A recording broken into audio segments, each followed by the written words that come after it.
Alexandra smiled at me across Robin Chapman's conference table like she'd already won. It wasn't a broad smile. She was too careful for that. It was the small, patient smile she used when a buyer was about to sign something expensive. Her leather folder sat open beside her. Brian was on her right, staring at the grain in the table. My daughter Lauren sat across from him. Kathleen's brother John had taken the chair nearest the door. Robin had just placed my pour-over will in front of him. Alexandra touched Brian's wrist and whispered, "This is finally going to settle everything." She knew I heard her. That was the point. My name is Craig Steele, and I'm 72 years old. Before I go on, what city are you listening from? That morning in Robin's office was the end of something that had started quietly. It began with a few pamphlets in my house, some missing mail, and a woman who decided my age had made my life available. At the conference table, Alexandra looked straight at me. "You know we only want what's best for you, Craig." I nodded once. "That's what you've been saying." Robin adjusted his glasses and opened the will. Alexandra leaned back. She had read that document before. She understood every plain, uneventful word in it. What she hadn't read was the trust sitting beneath it. I knew that because Robin had the only signed office copy. I had another in a locked drawer she'd never found. Alexandra still believed the old trust controlled everything. The house, the yard, the equipment, and whatever remained after I was gone. She believed the meeting would confirm her place in charge. That was why she smiled. To explain how we reached that table, I have to go back to the winter after Kathleen had been gone 3 years. I was still living in our house on Calendar Street. It was a white 2-story place with a narrow porch and a detached garage that leaned a little west. Kathleen always claimed the garage wasn't leaning. She said the cottonwood behind it had grown crooked and confused the eye. I never argued with her about it. By early 2025, the garage leaned more than it used to. I kept meaning to have someone look at the foundation. Then the weather would clear, something would break at the yard, or I'd notice weeds around Kathleen's roses. The garage stayed crooked, the roses didn't. Kathleen had planted them along the south fence because that strip held afternoon sun. She kept garden gloves in a dented green bucket under the porch. After she died, I left the gloves there. Every spring I trimmed the dead wood the way she showed me. I wasn't as good at it, but the plants came back. Inside, her quilts covered most of the sunroom wall. One had red stars against cream cloth. Another was made from old work shirts she'd saved for years. There was a blue and yellow quilt above the sewing machine that took her almost 2 winters to finish. People asked why I didn't put those things away. I never understood the question. Kathleen had taught elementary school in Livingston until she retired. She could walk into a noisy room, set down her coffee, and wait. Within 30 seconds, everybody would notice her silence and settle themselves. She did the same thing at home. I was louder then. I worked long hours and came through the door carrying whatever problem had followed me from the yard. A damaged hydraulic pump, a customer who hadn't paid, a mechanic threatening to quit because another mechanic used his tools. Kathleen would let me talk. Then she'd ask, "Are you hungry or are you just mad?" Usually I was hungry. We married in 1976. I started Steel Diesel and Equipment that same year with one used flatbed truck, a borrowed air compressor, and more confidence than sense. At first, I drove wherever someone had a machine that wouldn't move. Ranch tractors, road graders, logging equipment, anything with an engine heavy enough to ruin your week. The business grew slowly. We bought a strip of land along the US 89 frontage south of Livingston.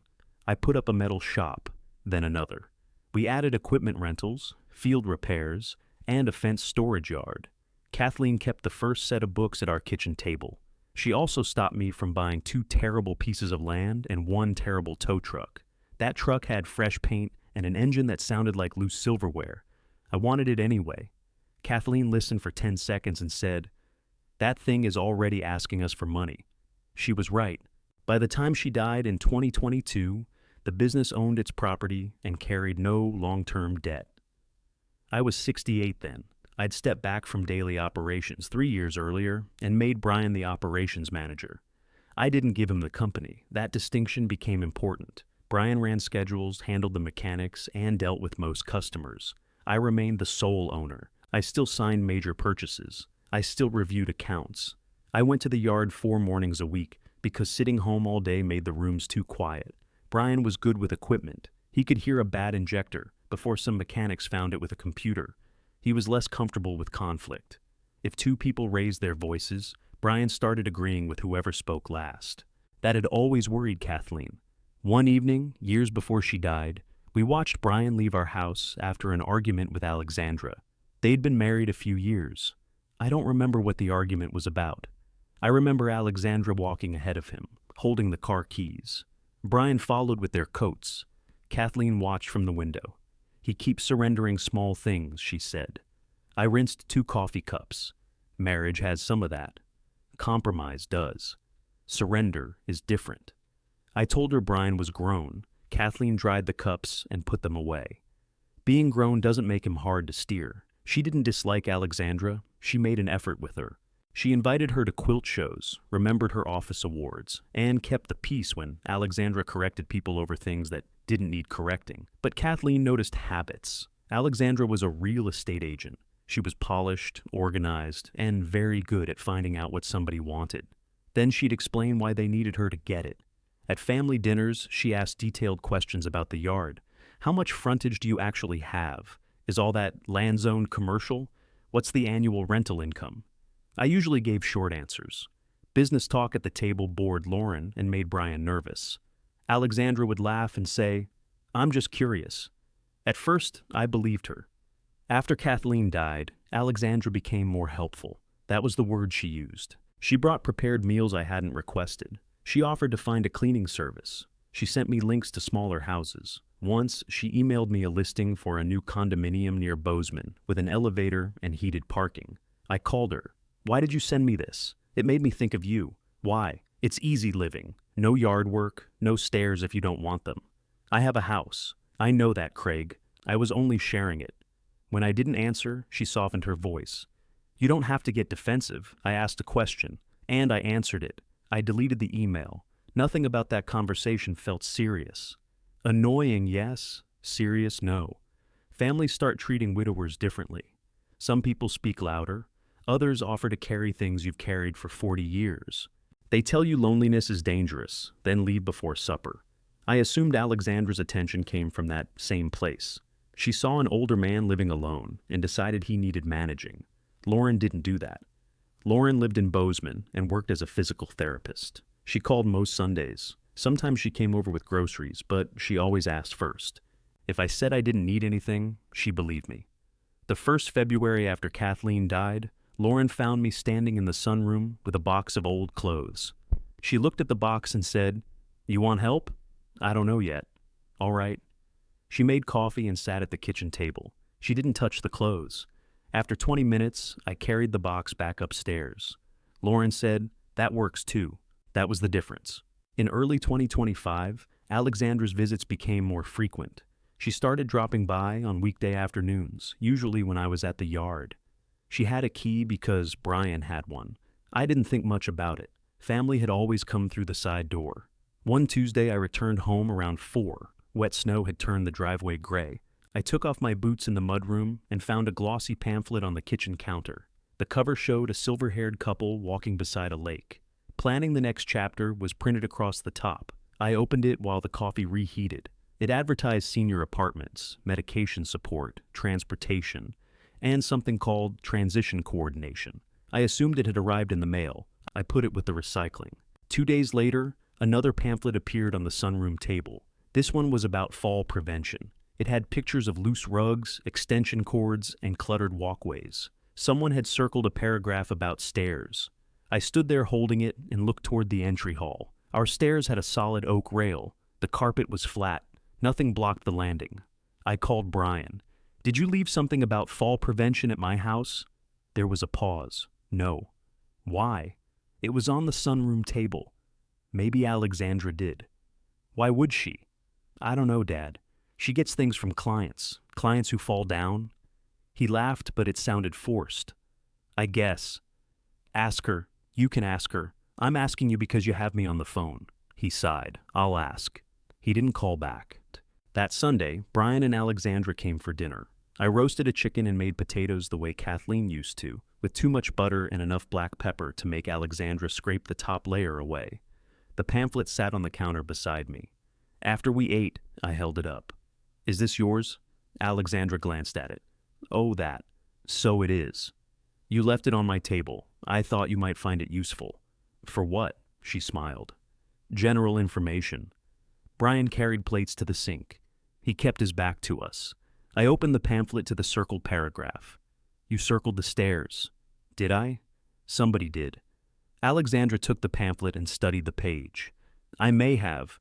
Your bedroom is upstairs. It has been for 30 years. That doesn't mean it always should be. Brian turned on the faucet. I looked at him. You have an opinion? He rinsed a plate that was already clean. I think Alexandra's trying to help. I didn't ask if she was trying. Dad, come on. Alexandra set the pamphlet down carefully. Nobody is taking your house away. I wish you wouldn't turn every suggestion into an accusation. I hadn't accused her of anything. That detail stayed with me. I said, don't leave these here again. Her mouth tightened, then relaxed. Fine. She helped Brian put on his coat. Before leaving, she stood in the mudroom and looked at Kathleen's green garden bucket. You could trip over that. It's been there since you met us. That doesn't make it safe. I moved the bucket 2 inches closer to the wall. Alexandra watched me do it. The next week, I found a booklet titled Understanding Guardianship and Family Care. It was beneath a stack of seed catalogs on my desk. That one bothered me. I called Brian again. He said Alexandra must have left it by mistake. How do you leave a guardianship booklet by mistake? She carries a lot of papers. Into my desk? It's not like she was searching your desk. I didn't say she was. Another silence. Then Brian said, You sound worked up. I was standing in my own kitchen, holding a booklet his wife had hidden under my mail. He was telling me how I sounded. I'm not worked up, I said. I want her to stop. I'll talk to her. Did you talk to her last time? Dad, that means no. I said I'll handle it. I looked through the kitchen window at the rose canes along the fence. Snow sat in the lower branches. A rabbit had left tracks near the gate. Handle it, I said.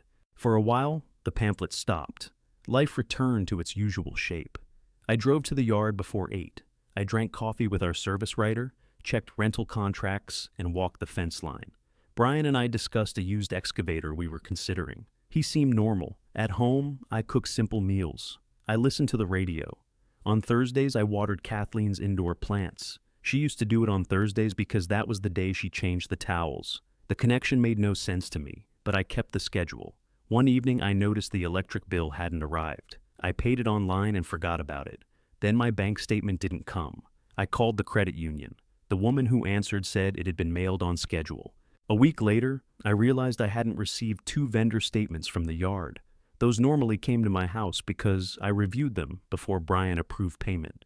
I asked our service writer whether the vendors had switched to email. He shook his head. Paper copies went out. Brian took care of his. What do you mean, his? There were duplicates. One set went to the yard. And mine? He checked the computer. Calendar Street. I drove home that afternoon and opened the mailbox. There was a grocery flyer, a local newspaper, and an envelope asking me to renew a magazine subscription. No statements, no invoices, nothing with account information. At first, I thought someone was stealing mail from the box. That happens. A person drives through a neighborhood and takes anything that looks financial. But ordinary mail kept arriving. Birthday cards arrived, seed catalogs arrived, the property tax notice arrived. The missing items had something in common. They involved money or business. That was when I started paying attention. I made a list at the kitchen table. Electric statement, credit union statement, 2 equipment invoices, insurance renewal notice, a quarterly report from the accountant. I checked email and called each sender the next morning. The electric company still had my address correct. The insurance office did too. The credit union representative hesitated when I asked her to read the mailing address aloud. She said, I show a temporary forwarding note. To where? I'm not able to release the alternate address without verifying you in person. I'm the account holder. I understand, Mr. Steele. Please bring identification to the branch. I thanked her and hung up. Then I called the post office. A clerk named Denise asked for my address and put me on hold. I stood beside the kitchen counter, looking at the empty place where Kathleen kept her purse. When Denise came back, her voice had changed. Mr. Steele, there appears to be a change request affecting selected mail. Selected mail? It's not a full household change. It may be a forwarding instruction connected to specific senders. I didn't request anything. I can't resolve it over the phone. You'll need to come in with identification. Can you tell me where it's going? Not until we verify you. I wrote her name beneath my list. After the call, I checked every door and window. Nothing was disturbed. The desk drawers were in order. My checkbook was where I kept it. So were my tax records and the folder containing Kathleen's death certificate. I opened the recycling bin in the mudroom. It held coffee grounds, newspaper, and the cardboard sleeve from a frozen dinner. Near the bottom, I found half of an envelope. It had been torn through the address window. The return address belonged to our equipment insurer. I flattened the piece on the counter. Someone had handled that envelope inside my house. I called Brian. He answered from the shop floor. I could hear an impact wrench behind him. "What's up, Dad? Has Alexandra been collecting my mail?" The wrench stopped. "What? Has she been collecting it? Why would she do that? That isn't an answer." He moved somewhere quieter. "I don't know anything about your mail. Has she brought envelopes from my house to yours?" "Not that I've seen." I looked at the torn insurance envelope. "Ask her while I'm on the phone. She's working." "So am I." "Dad, what happened?" "Mail connected to my accounts has been forwarded. Someone also opened an insurance envelope in my house." "That could be anything." "It could be. Ask her." Brian lowered his voice. "You're jumping to conclusions." "No, I'm asking a direct question." "I'll talk to her tonight." I already knew how that would go. He'd ask softly. She'd act hurt. By morning, the question would become proof that I was confused or suspicious. I said, "Don't bother. What does that mean?" "It means I'll check it myself." I hung up before he could answer. The next morning, I put my driver's license, a utility bill, and the torn envelope in a folder. Then I drove downtown to the Livingston post office. I still believed there might be an ordinary explanation. I just didn't believe Alexandra would be the one to give it to me. Denise recognized my name when I reached the counter. She was a compact woman with gray hair and red reading glasses. She asked for my identification, compared it with the utility bill, then carried both to a desk behind the counter. I waited beside a display of padded envelopes. 2 people came in and checked their boxes. A delivery cart squeaked somewhere behind the wall. Denise returned with a single sheet of paper. "Do you recognize this address?" I read it twice. It belonged to Brian and Alexandra. "Yes." "Do you live there?" "No. Have you ever received mail there?" "Not by my request." She turned the sheet toward me. It was a printed confirmation of an online change request. My name and Calendar Street address were at the top. Brian and Alexandra's address appeared beneath them. The request wasn't for everything. It had been set up as a temporary forwarding instruction associated with my individual name. Some senders used address correction services that picked it up immediately. Others kept mailing to my house. That explained why the pattern had looked selective. I pointed to the date. This was filed 5 weeks ago. That's what our record shows. Who filed it? It was submitted online. Was identification required? There's an identity verification process. Then how did someone verify my identity? Denise pressed her lips together. I can't answer that from here. Is there a signature? Not on the online version. Can you print this for me? She hesitated. I can give you confirmation that the request existed and that it has been canceled. For more detail, you'd need to submit a written inquiry. I want to do that. She found a form and walked me through it. I filled it out at a counter chained to a pen. The questions were simple until I reached the line asking whether I suspected fraud. I checked yes. That was the first time I used the word. I didn't feel dramatic about it. Somebody had redirected my mail without permission. That was what the box was for. Denise canceled the forwarding instruction. She also helped me enroll in daily delivery notices. Every morning, I'd receive images of most letter-sized mail expected at my address. Change your email password, she said quietly. I will. And any account that uses the same security questions. I looked at her. I didn't tell you someone in my family did this. No, she said. You didn't. She handed back my license. Outside, the wind had picked up. A fast food cup rolled along the curb and lodged against my front tire. I stood beside the truck with the folder under my arm. I could have driven straight to Brian's house. It was what I wanted to do. I pictured putting the confirmation on their kitchen table. I pictured Alexandra reading it, then giving me that concerned expression she used whenever I challenged her. She'd say there had been a misunderstanding. Brian would ask everybody to calm down. By the end of the conversation, I'd be defending my tone.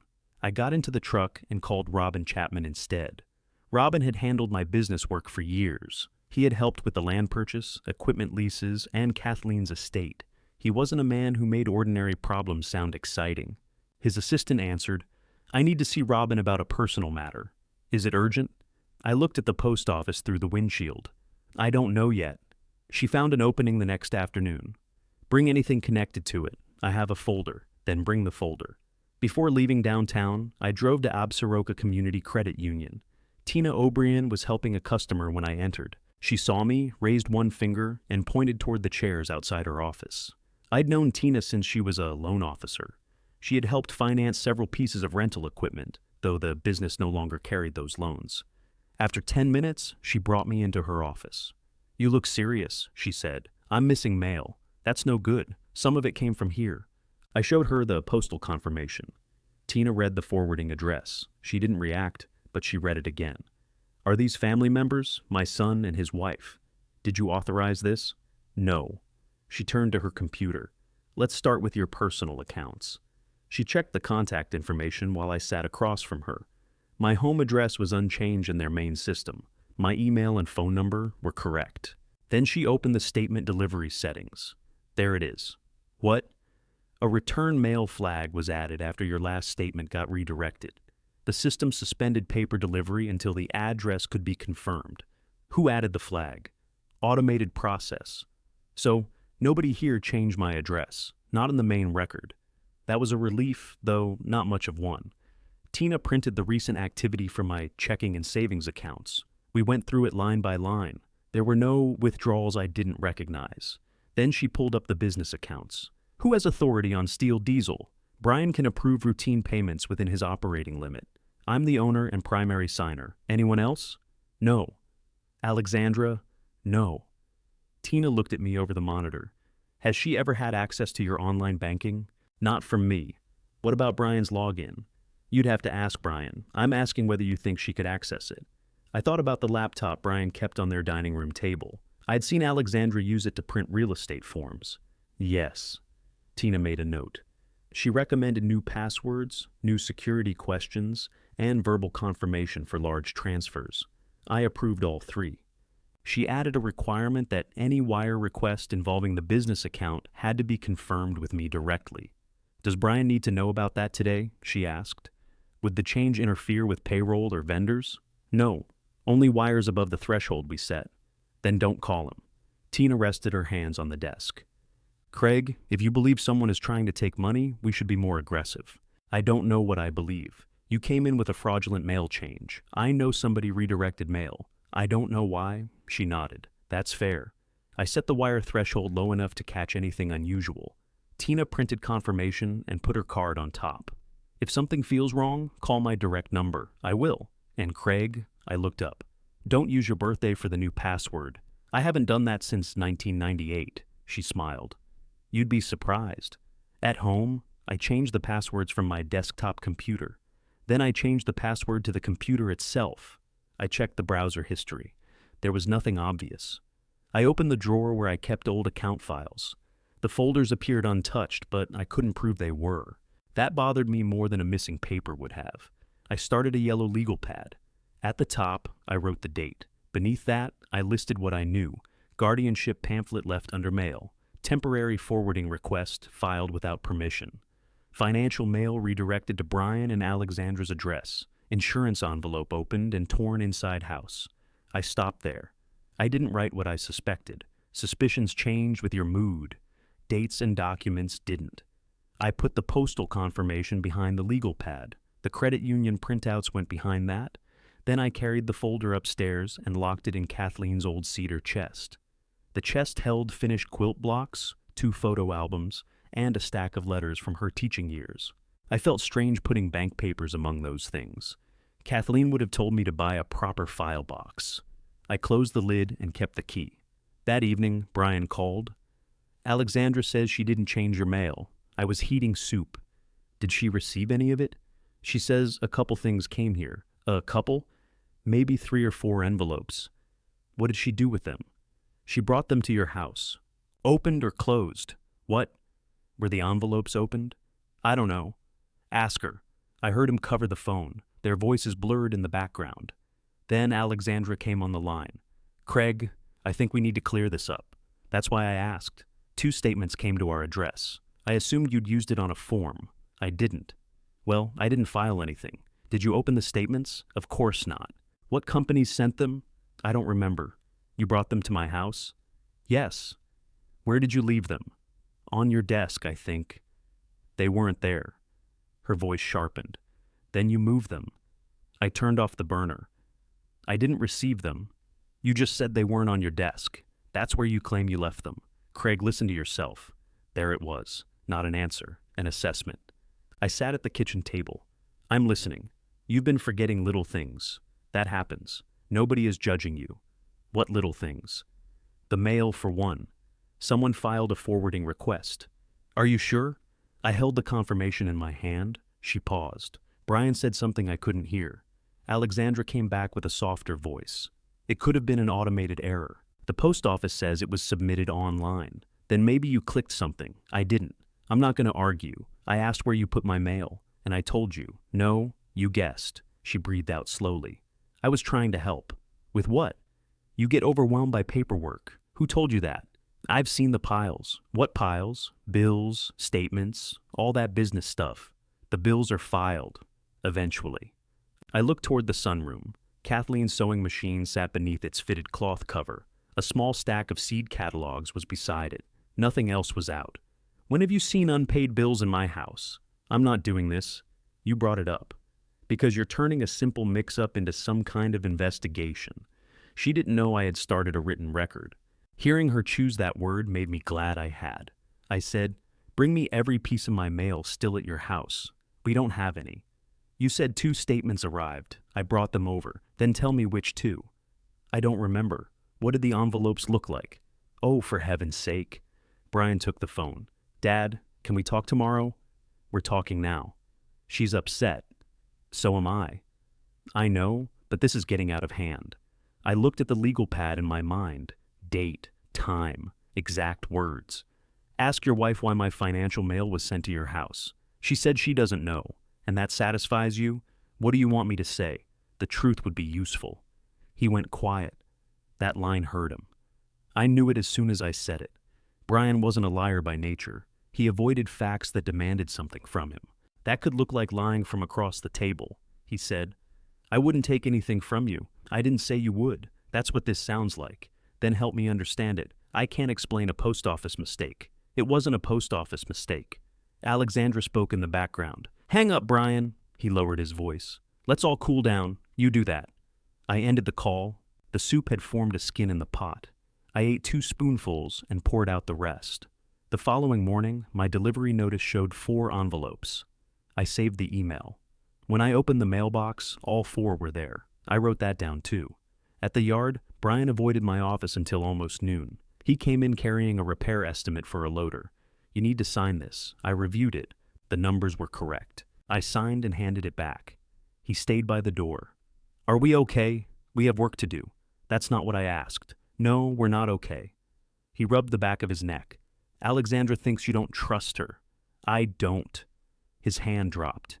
You can't say that. I just did. She's my wife. I know who she is. He closed the door. Do you think she stole from you?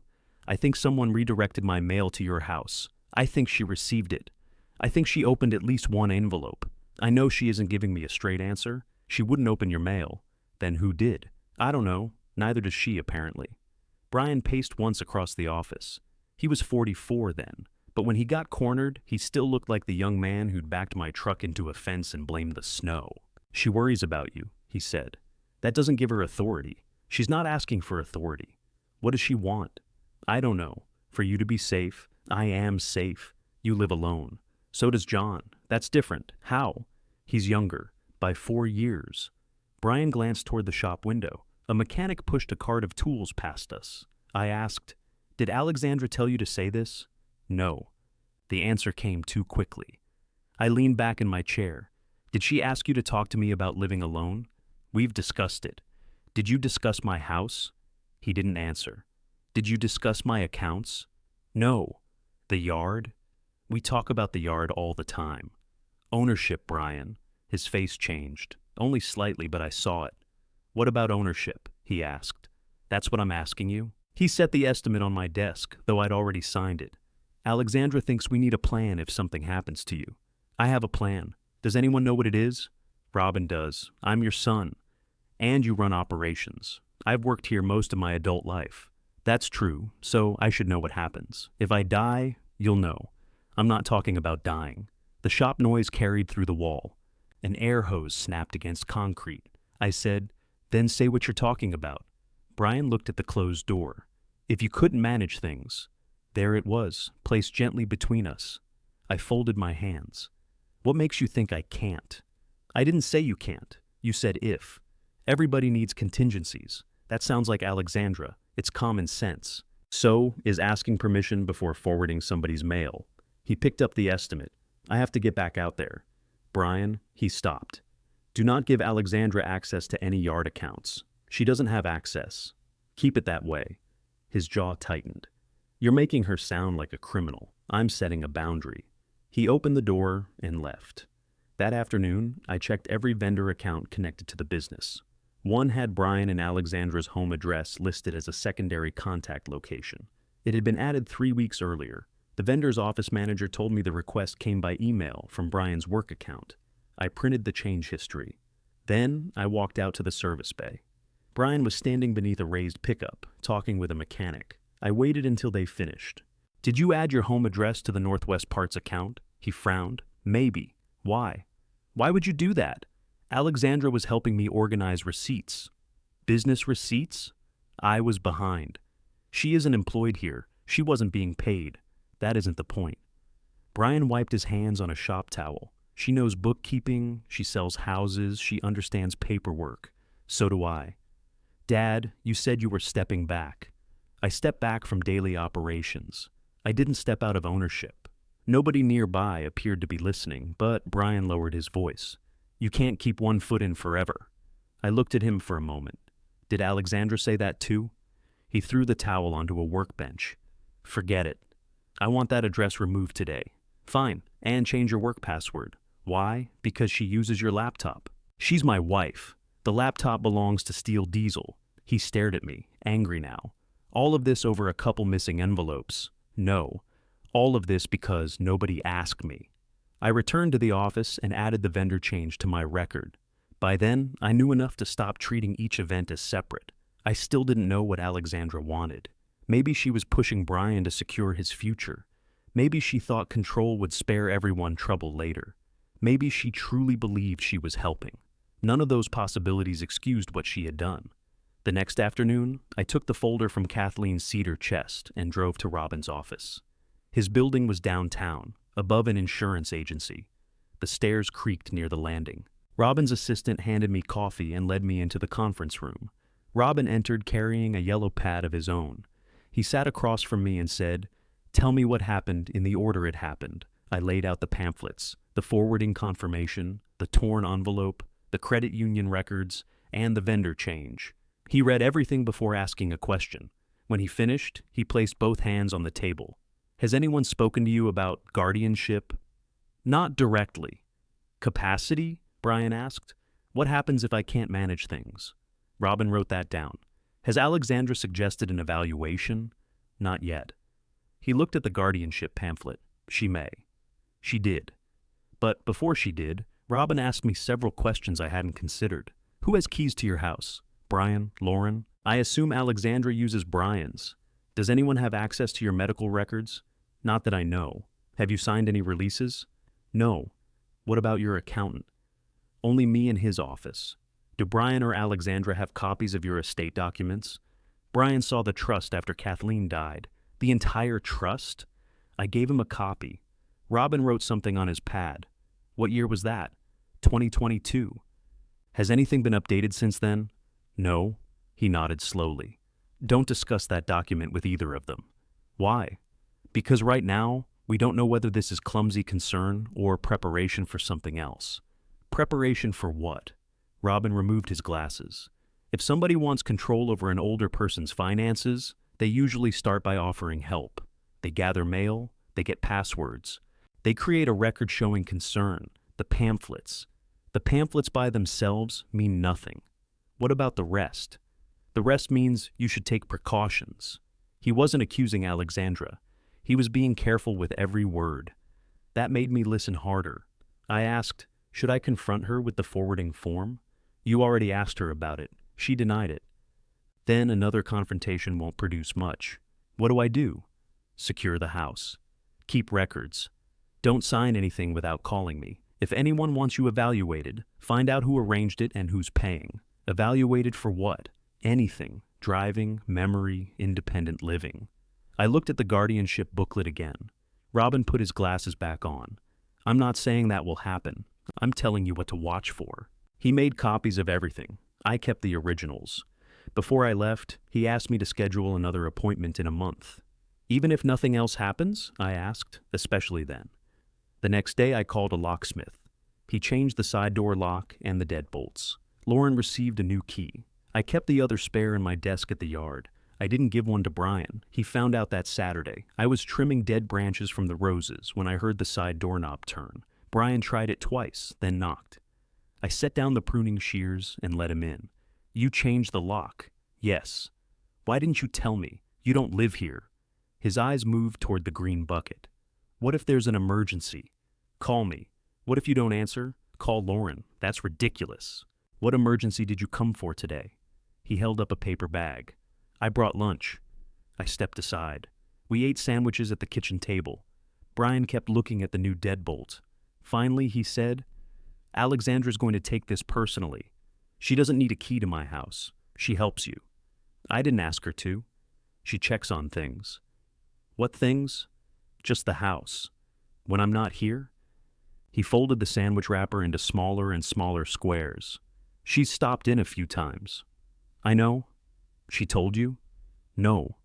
He looked up. I said, she leaves things behind. Brian pushed his chair back. I don't want another argument. Then don't argue. I came here to have lunch, and we had it. He stood and carried his wrapper to the trash. At the door, he said, you're shutting people out. I changed a lock. It's more than that. Is it? He left without answering. Alexandra called 20 minutes later. Brian said you changed the locks. That's right. Did something happen? I wanted new locks. Why? The old ones were worn. They worked fine. I clipped another rose cane while holding the phone against my ear. Then consider it preventive maintenance. She was quiet for a moment. Did Lauren get a key? Yes. But not Brian. That's correct. Why would Lauren need one? She lives in Bozeman. She asked before using the old one. Alexandra's voice cooled. So, this is punishment. It's a lock. For the mail situation. You mean the mail situation you said didn't exist? I never said it didn't exist. I said I didn't cause it. Then you have nothing to worry about. I ended the call and finished the roses. On Monday, the first message arrived from a man named Kurt Cannon. He left a voicemail while I was at the yard. Hello, Mr. Steele. My name is Kurt Cannon. I work with families navigating later life transitions.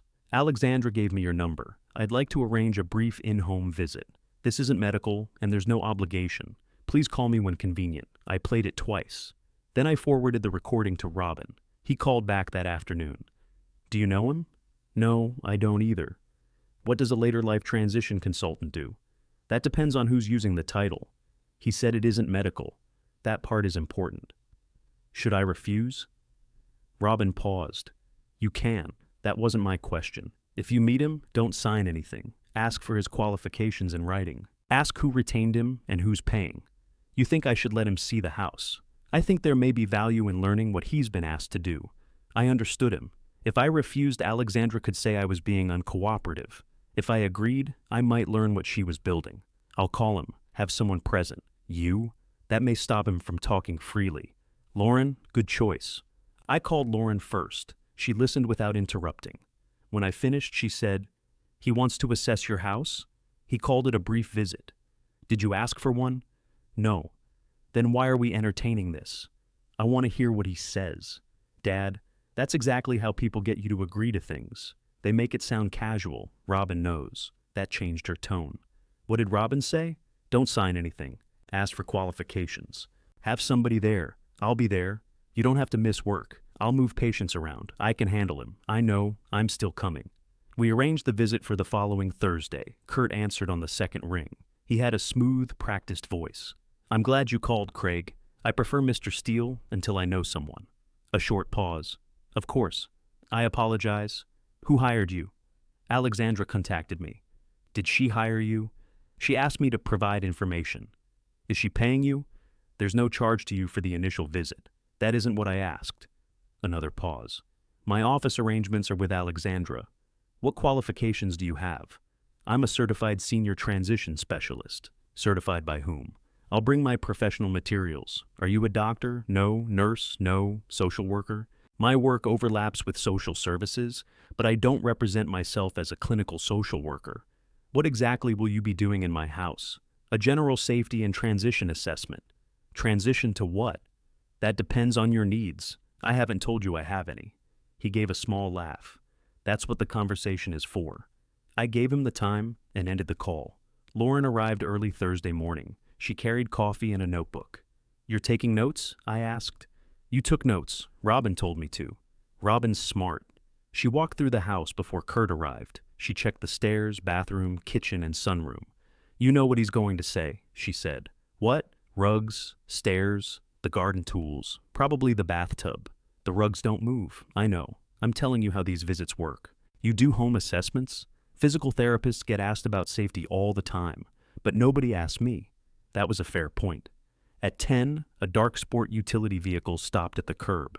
Kurt came up the walk carrying a leather portfolio and a tablet. He wore khaki pants, a blue shirt, and shoes too clean for March in Montana. I opened the door before he knocked. Mr. Steele, good to meet you. He offered his hand. His grip was firm and lasted too long. This is my daughter, Lauren. His smile shifted slightly. I didn't realize anyone else would be joining us. It's her father's house, Lauren said. She joins things. Kurt laughed as if she'd made a joke. We sat at the kitchen table. He placed a brochure in front of me. His name appeared under a logo shaped like a mountain, Canon Senior Transitions. Beneath it were phrases about dignity, planning, and family-centered solutions. I turned to the final page. It listed his certification, but not the organization that issued it. Who certifies this? I asked. He named a private training association I'd never heard of. Lauren wrote it down. Kurt noticed. This isn't a clinical evaluation, he said. You mentioned that on the phone, I said. I want everyone to be comfortable. I'm comfortable. He opened his tablet. Let's begin with some general questions. Do you know today's date? Lauren looked at me. I looked at Kurt. You said this wasn't a clinical evaluation. It isn't? These are basic orientation questions. The date is Thursday, March 20th, 2025. He tapped the screen. Do you know where we are? In the kitchen of the house I bought in 1986. He tapped again. Lauren asked, why are you recording answers to orientation questions? It's a standard part of my intake. Intake for what service? A comprehensive transition recommendation. My father didn't request a transition. Kurt held up one hand. No decisions are being made today. Who gave you permission to begin an intake? She asked. Alexandra indicated the family had concerns. What concerns? Kurt looked at me instead of Lauren. Some recent confusion involving mail, difficulty managing paperwork, possible resistance to necessary support. I kept both hands flat on the table. Did Alexandra tell you that? She provided background. Did Brian? I spoke briefly with both of them. Lauren stopped writing. When? Earlier this week. That was new information? I asked. What did Brian say? Kurt gave a professional little smile. I don't discuss one family member's private comments with another. You're sitting in my kitchen because they disgust me. I'm here to support the whole family. Then the whole family can hear what was said. He closed the cover over his tablet. Perhaps we should look at the living space. I almost told him to leave. Instead, I stood. Go ahead. Kurt started in the living room. He photographed a small rug near the front door. That needs a non-slip backing. It has one, Lauren said. He lifted the corner, saw the rubber pad, and lowered it. In the hallway, he photographed the stairs. There's no second rail. There's a wall on that side, I said. A second rail is considered best practice. By whom? He didn't answer. In the bathroom, he noted the lack of grab bars. In the kitchen, he opened the cabinet beneath the sink without asking. What are you looking for? I said. Cleaning products. Close it. He did. We reached the sunroom. Kurt stopped when he saw the quilts. There were 6 on the wall, 2 folded on a cedar bench, and 1 resting across the back of Kathleen's chair. He took a photograph. "Don't photograph those," I said. He lowered the tablet. "I'm documenting the environment. You can document the floor. Not my wife's work." He studied the room. "There's a significant amount of fabric. They're quilts," Lauren said. "Fabric items can hold dust. So can curtains." He pointed toward the sewing machine. "Does this get used?" "No." "Then it may be something to consider removing." I felt Lauren shift beside me. I said, "It stays." Kurt looked around the room again. Accumulation after a bereavement can be difficult to recognize. Accumulation? I'm not diagnosing anything. You keep saying that right before you make a judgment. He tapped something into the tablet. Then he went to the mudroom. Kathleen's green bucket stood against the wall. The pruning shears were inside it. A hand trowel leaned beside the door. Kurt photographed them. Garden tools shouldn't be stored in a passage area. The passage is 3 feet wide. It's still a potential fall hazard. He looked through the window toward the rose garden. "Do you maintain that yourself?" "Yes." "Have you fallen outside in the past year?" "No." "Any close calls?" "No." "Do you sometimes forget tools outside?" "I sometimes leave a shovel where I plan to use it next." He entered that on the tablet. Lauren asked, "What did you just write? Outdoor maintenance concerns?" He said he leaves a shovel where he plans to use it. "That can become a tripping hazard. So can your shoes," she said. Kurt ignored her. The visit lasted nearly 2 hours. He asked how often I cooked, whether I took medication, and whether I had ever missed a bill. I told him I took 1 blood pressure pill and had never missed a business payment. He asked whether I became frustrated when family offered help. "I become frustrated when people enter my house without permission." He typed that down. At the kitchen table, he gave his preliminary recommendations. First, I'd reduce household clutter. "What clutter?" I asked. "The textiles in the sunroom, unused equipment, and garden items near the entrance. That sewing machine belonged to my wife. I understand there's sentimental attachment." "You don't understand anything about it," he folded his hands. "Second, I recommend a professional estate clearing service." Lauren's pen stopped. "Estate clearing," she said. "It's an unfortunate name. They help organize and reduce belongings. My father isn't moving. Not today." I watched him. "What's third?" Kurt looked at his tablet. "Family financial oversight. At least temporarily." "Explain that." "Statements routed through a trusted family member. Shared review of larger decisions. Assistance with business and household accounts. The mail was routed without my permission." His expression didn't change. "Yes." Alexandra mentioned some confusion around that. There was no confusion. Someone filed a forwarding request. "I'm not here to assign blame. You're using the result as proof I need help. I'm saying the conflict suggests a system would benefit everyone." "What system?" "Alexandra could serve as a central point of contact. Brian could handle business matters. Your daughter could help with health decisions." Lauren closed her notebook. "You divided his life among us before you entered the house." Kurt turned toward her. "That isn't fair. Who told you to recommend Alexandra for finances?" "I reached that conclusion independently. After she hired you, she retained me to assess a concern. I asked, 'Will there be a written report?' 'Yes, I want a copy. That depends on the terms of my engagement.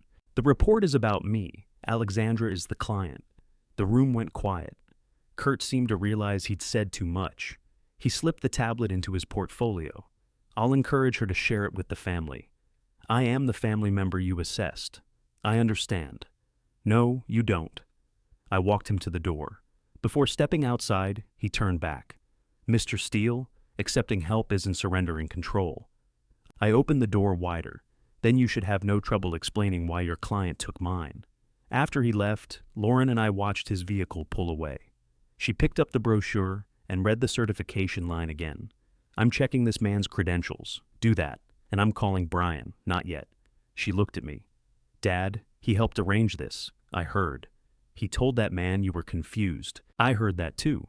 Then why wait?" I gathered the coffee cups. "Because Alexandra paid for a conclusion. I want to know what she plans to use it for." Lauren checked it anyway. She called me the following afternoon. "The certification is real," she said, "but it's a weekend course. How long? 2 days online, then a multiple choice test. That qualifies him to evaluate my memory." "No, it qualifies him to use their trademark after his name." Does he have a medical license? No. Anything clinical? Nothing I can find.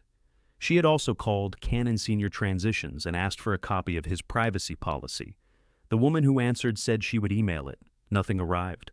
What about a business license, I asked. He has one. He can legally provide consulting services. That sounds broad. It is. Did you call Brian? No. Thank you. I didn't say I agreed. I know. I'm coming to Robin's appointment. Robin represents me. You need someone else listening. I can listen. She lowered her voice. Dad, I'm not questioning whether you can listen. I know that too. In the end, she didn't come. Robin asked to speak with me alone first. He said Lauren could join later if I wanted her involved. I sat in the same conference room with the same folder. Robin had added notes from my voicemail and the summary I'd sent after Kurt's visit. He read Lauren's information about the certification. This is useful, he said. It establishes what he isn't. He isn't a doctor. Correct. He isn't qualified to decide whether I can handle my affairs. Correct. Then his report means nothing. Robin tapped his pen against the pad. It means nothing medically. It could still be used to support a family narrative. What narrative? That you're declining, that you resist assistance, that your home is unsafe. My home isn't unsafe. I believe you. So does Lauren. Good. But the point of a written report isn't always to prove something. Sometimes it gives people a document to repeat. I thought about Kurt photographing the stairs and Kathleen's quilts. He came with his conclusion. It appears that way. What do you recommend? Robin turned the legal pad toward himself. First, we update your estate plan. We did that after Kathleen died. That was 3 years ago. Brian has a copy. Your circumstances have changed. My ownership hasn't. Your exposure has. He explained it in plain terms. My trust was revocable. That meant I controlled it and could change it while I was alive and competent. I was both the person who created it and the person managing it. The house, the business, and the major accounts remained mine to control. The old document named Brian as the first successor trustee. If I died or became unable to manage things, he would step in. Robin wanted to change that. Brian knows the business, I said. He also shared business information with Alexandra. That doesn't mean he'd steal from me. I didn't say he would. Then why remove him? Because a successor trustee needs to act independently. Right now, Brian isn't independent. I couldn't argue with that. Robin recommended Paulette Graves. She was a certified professional fiduciary in Bozeman. I'd never met her. A stranger? I asked. A professional. I built the yard for my family. You aren't giving her the yard. It sounds like I am. You remain in control. Paulette steps in only under the conditions written in the trust. She has no authority while you're managing your own affairs. And if I die, she follows your instructions. Brian won't like it. Brian doesn't have to like it. That sounded like something Kathleen would have said. Robin also wanted a current evaluation of my capacity. I leaned back. You think Kurt was right? No. I think Kurt created a reason to establish a real baseline. You want me to take a memory test because Alexandra says I'm confused. I want an independent licensed physician to document your condition before anyone else defines it for you. That made sense, though I didn't enjoy hearing it. Robin gave me the name of Dr. Heather Kahn, a geriatric psychiatrist in Bozeman. She didn't work for families seeking placement. She evaluated adults for capacity, medication concerns, and court matters. Will Alexandra know? I asked. Not unless you tell her. What about Brian? Same answer. Robin turned to the final page of his notes. There are also provisions I add when an older client faces pressure from family. What kind? Protections against bad faith challenges. Clear procedures for determining incapacity. Independent medical requirements. Reimbursement language if the trust has to defend you. Is that common? Common enough. Are you writing it because of Alexandra? I'm recommending standard protection because of what has happened. The provision won't name her. I sat there for a while. Changing the trust felt larger than changing a lock. The lock kept someone outside. The trust changed who could step inside if I couldn't speak for myself. I asked, what happens to Brian's inheritance? Whatever you direct. I'm not disinheriting my son. I didn't suggest that. What about Lauren? Same answer. I looked down at the folder. Kathleen and I had built our estate plan around our 2 children. We had tried to be fair. Fair had seemed simple when she was alive. Robin said, you don't have to decide today. Yes, I do. You can take time. I've taken enough. I told him to prepare the restatement. Brian would remain a beneficiary. Lauren would remain a beneficiary. Neither would control the trust merely because I became ill. Paulette would serve as the independent successor. Robin asked whether Alexandra had a beneficial interest under the old plan. She received part of Brian's share if he died before me, I said. He checked the document. That language can remain, subject to the new protections. I didn't ask him to remove her. At that point, I still believed the problem could be stopped by closing doors. Robin scheduled the medical evaluation and arranged for me to meet Paulette. I met her 2 weeks later at his office. Paulette wore a dark green jacket and carried a thin black notebook. She didn't try to charm me. I liked that immediately. She explained her role. If you're alive and capable, I do nothing. Nothing involving control. I keep current contact information. Robin holds the governing documents. If a triggering event occurs, I verify it under the trust's requirements. What counts as a triggering event? Death or incapacity established under the document. Can Brian declare me incapacitated? No. Can Alexandra? No. Can you? Not by myself. She explained that the trust required independent medical findings. Family concern alone wasn't enough. What if the doctors disagree, I asked. Then the trust tells us what additional review is required. What if I recover? Control returns according to the same standards. She didn't speak like she was waiting for me to fail. She spoke like someone discussing a machine with a clear operating procedure. I asked what she charged. She told me. It wasn't cheap, but neither was confusion. Before leaving, she said, "One more thing. My appointment may upset your family. I expect it will. Do you want me to explain it to them?" "No." "Why not? Because they haven't explained anything to me." She considered that and closed her notebook. Fair enough. My appointment with Dr. Khan was the following month. Her office was quiet and plain. No pictures of smiling older couples. No brochures about transitions. She met me in the waiting room and took me back herself. The evaluation lasted almost 3 hours. She asked about my medical history, Kathleen's death, the business, and my daily routine. Then she tested memory, attention, reasoning, and judgment. Some questions were easy, others were irritating. She read a list of words and asked me to repeat them later. She gave me a page covered in numbers and symbols. I had to match them under a time limit. She described financial situations and asked what I would do. At one point, she said, "A family member tells you your roof needs replacement. You inspect it and disagree. What do you do next? Call a roofer neither of us knows. Why? To get an independent answer." She made a note. Later, she asked me to name as many animals as I could in 1 minute. I did fine until I started listing different kinds of cattle. She stopped the timer and smiled. Most people don't get that specific. Most people haven't financed ranch repairs. At the end, Dr. Khan asked what I believed was happening with my family. "I don't know. You have no opinion?" "I have several. I don't have proof for most of them." "What do you know?" "My daughter-in-law redirected mail to her house. She denies doing it. She hired an unlicensed consultant to assess me. My son told him I was confused. They've discussed what happens if I can't manage the business. What do you think they want?" "Control." "Why?" "That's the part I don't know." She closed the file. Not knowing another person's motive isn't cognitive impairment. I was hoping not. Her written evaluation reached Robin the next week. He called me into his office to review it. Dr. Khan found no evidence of cognitive decline. My judgment, memory, and ability to manage financial and personal decisions were intact. She noted normal grief related to Kathleen's death, but nothing that interfered with daily function. Robin handed me a copy. "That's a clean baseline. I'm glad I studied." "You couldn't study for it. That was a joke." "I know." I looked at him. He smiled slightly. "I'm establishing my own baseline." We signed the restated trust that afternoon. Robin reviewed every section. I initialed the changes. Paulette's appointment appeared in black ink. So did the independent medical requirements and the standard protections Robin had described. The pour-over will stayed simple. Anything outside the trust at my death would be transferred into it. The trust controlled the real instructions.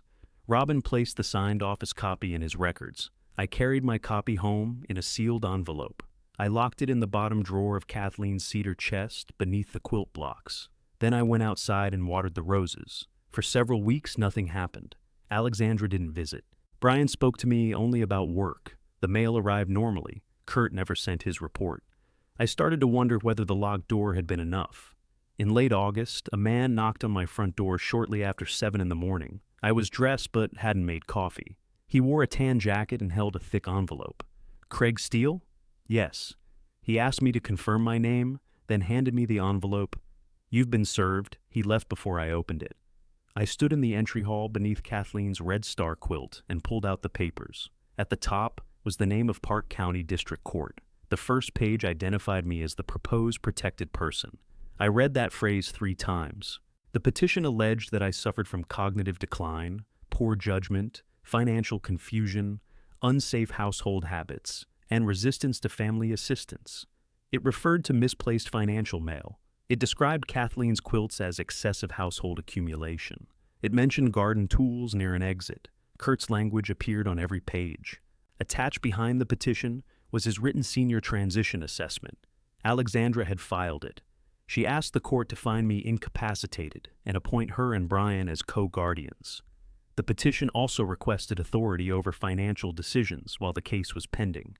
I carried the papers into the kitchen. My hands were steady until I reached the signature page. Alexandra's name was there. Brian's wasn't. He was named as a proposed co-guardian, but Alexandra had verified the allegations herself. I called Robin's office before it opened and left a message. Then I called Brian. He answered with a tired voice. Dad? Did you know Alexandra filed for guardianship over me? There was no answer.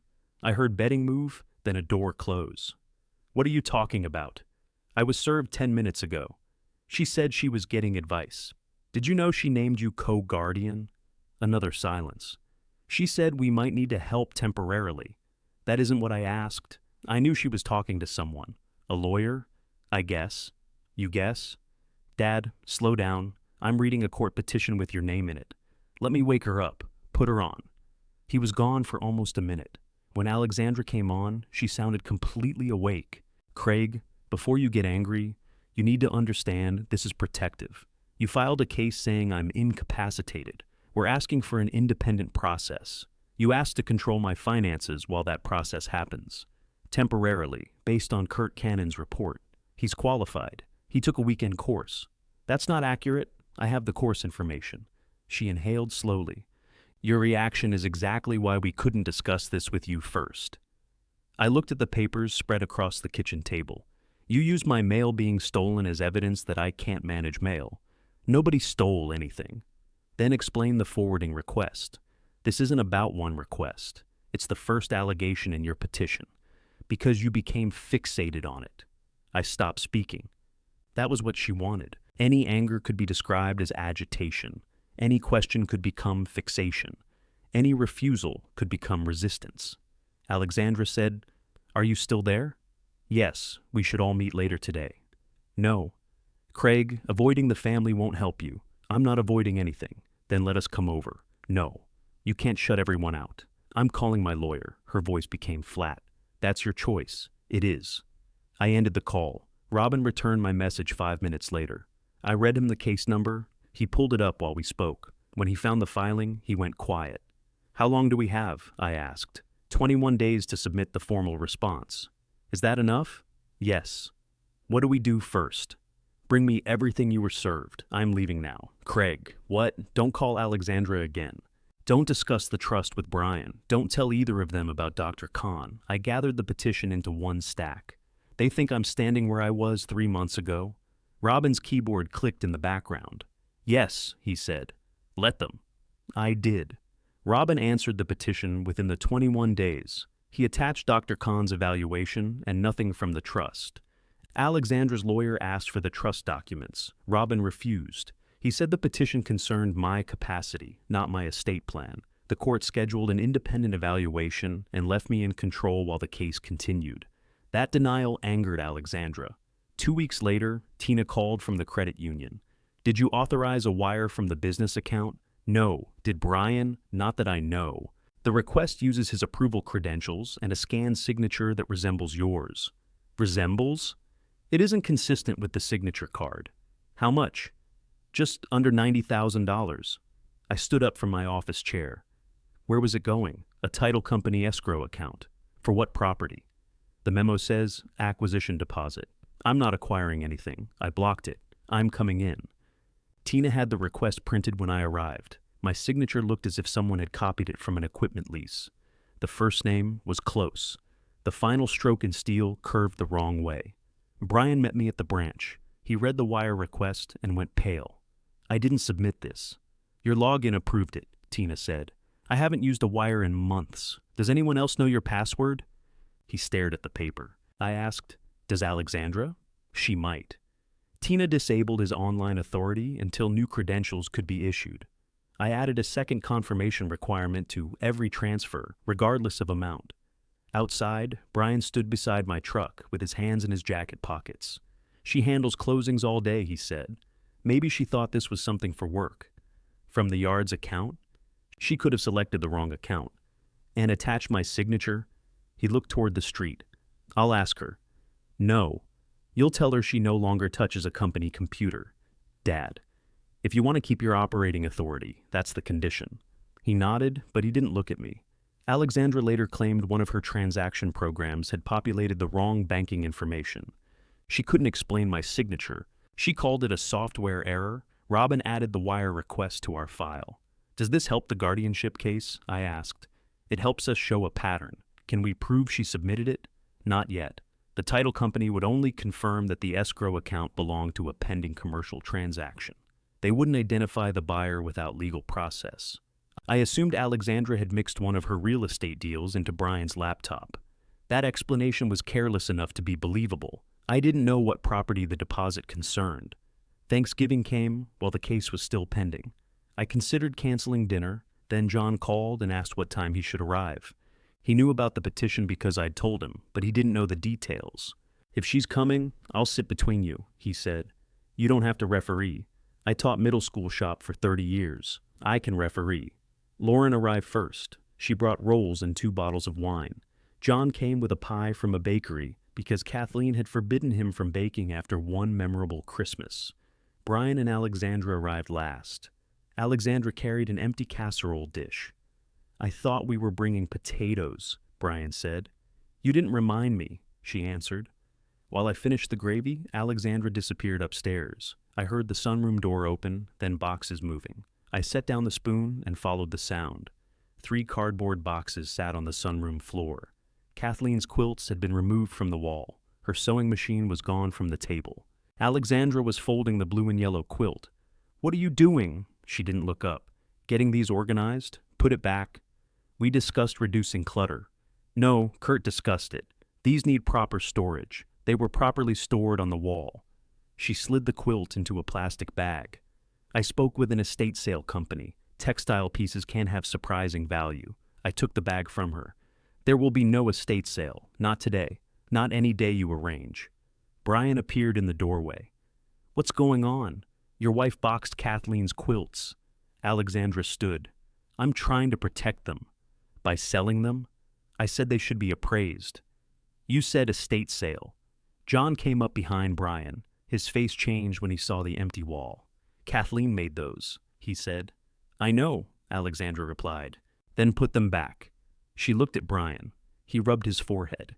Maybe this wasn't the best day. It had to be done sometime, she said.